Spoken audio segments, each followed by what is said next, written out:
We're now joined by Sandra Sheppard, who is Director and Executive Producer, Kids, Media, and Education at WNET, the PBS flagship throughout the entire nation. How you doing, Sandra? I'm good, Steve. Nice to be here.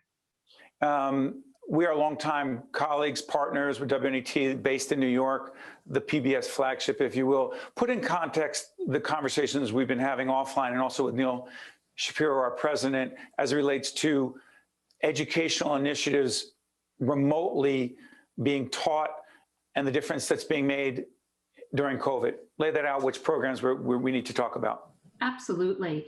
When COVID hit last spring, we recognized there are a lot of kids out there who don't have access or may not have the adequate technology in their homes, but almost everybody has broadcast. And so we partnered both in New Jersey and New York with the Department of Education and amazing teachers to literally bring teachers teaching from their homes into students' homes. And we started in New Jersey with NJTV Learning Live last April, and then we moved to New York. And it's been a phenomenal experience. And I have to say, I give all the credit to the teachers and the partners. And by the way, in New Jersey, when this started and we started covering it, and our daughter, who's in the 5th grade, was benefiting like so many others, the New Jersey Education Association involved as well with the Department of Education and Public Broadcasting. So if anyone wants to know where Learning Live is right now, what, when, and where, please, Sandra. Absolutely. NJTV Learning Live is available still on broadcast. They can watch it daily on our WLIW channel. But if they do have access to the internet, all of the content, and it's for grades 3 to 6, it covers every subject area, is available on our NJTV website. So they can stream any of the archived programs. And again, we have 200 hours of great content from teachers. So I encourage people to check it out. And the New York initiative, different name? Different name. It's called Let's Learn, aimed at a slightly younger audience. New York City folks felt that the youngest really struggled with being on Zoom all day long. So this is for pre-K through grades 2. It's on daily on Channel 13 and LIW. And again, it's a 1-hour program, slightly shorter for that younger audience, but it covers the full spectrum: math, lots of literacy learning. They even have a wonderful segment called Be Mindful that helps kids with social emotional issues they're facing. Right.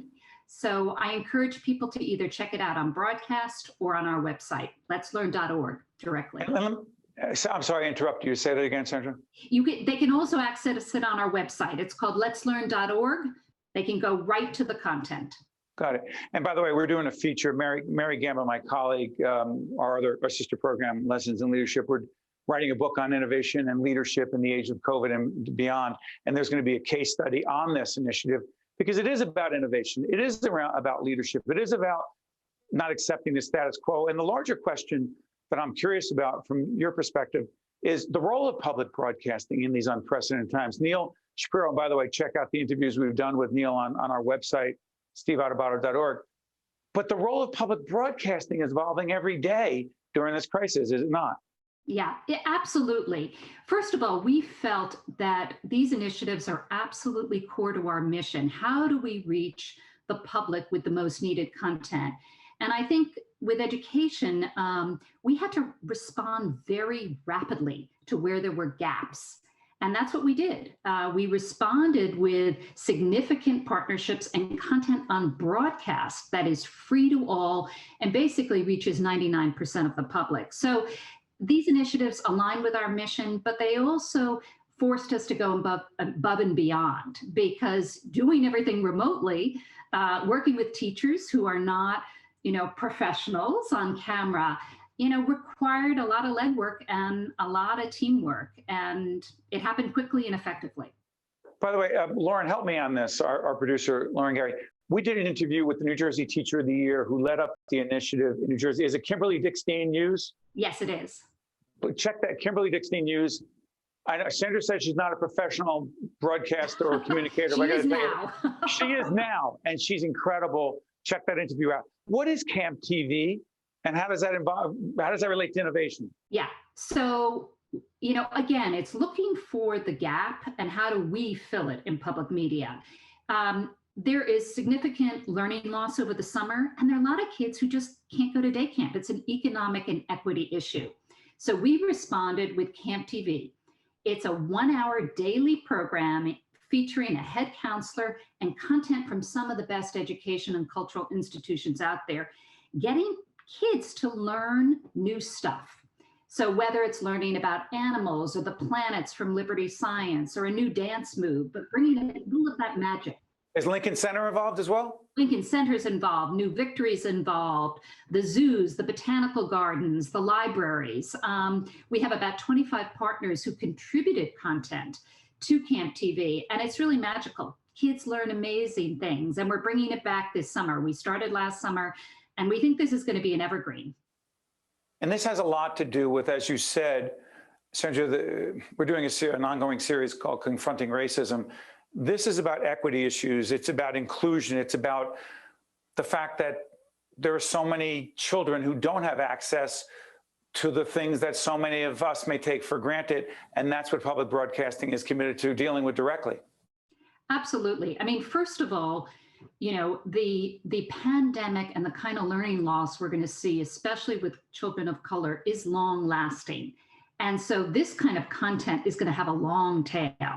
I also want to point out that we are very thoughtful about including diverse representation on the screen with all of our instructional television initiatives and behind the screen.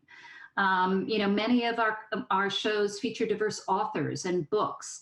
It's absolutely critical that kids can identify with what they're watching. Sandra Sheppard is director and executive producer of Kids Media and Education at WNET. Sandra, I want to thank you, and beyond that, I want to thank everyone connected to public broadcasting, WNET, NJTV, WLIW, making a difference, not just on the air. And I'm not going to turn it into a commercial, but not just what we do on the air, but a whole range of these educational initiatives. Sandra, thank you so much. We appreciate what you and your colleagues do every day. Thank you so much. And thank you to the teachers and the families out there. They are really on the front lines. And thank you, Steve. Appreciate it. Well said. Thanks, Sandra. I'm Steve Adubato. Thank you so much for watching, and we'll see you next time. One-on-One with Steve Adubato has been a production of the Caucus Educational Corporation. Funding has been provided by the Northward Center, New Jersey Sharing Network, PSE&G, NJM Insurance Group, the Healthcare Foundation of New Jersey, the Turrell Fund, supporting Reimagine Childcare, PNC, Grow Up Great, Caldwell University, and by United Airlines. Promotional support provided by Meadowlands Chamber and by NorthJersey.com and Local IQ, part of the USA Today network. Are you looking to be a part of a dynamic, forward-thinking business service organization? At the Meadowlands Chamber, every day we connect, collaborate, and innovate, helping to drive business and economic growth in the greater Meadowlands and New Jersey. I invite you to visit our Meadowlands Chamber headquarters, an open office facility with access to resources for our members' businesses and networking needs. Together we will build the Chamber of the future and the next generation of leaders.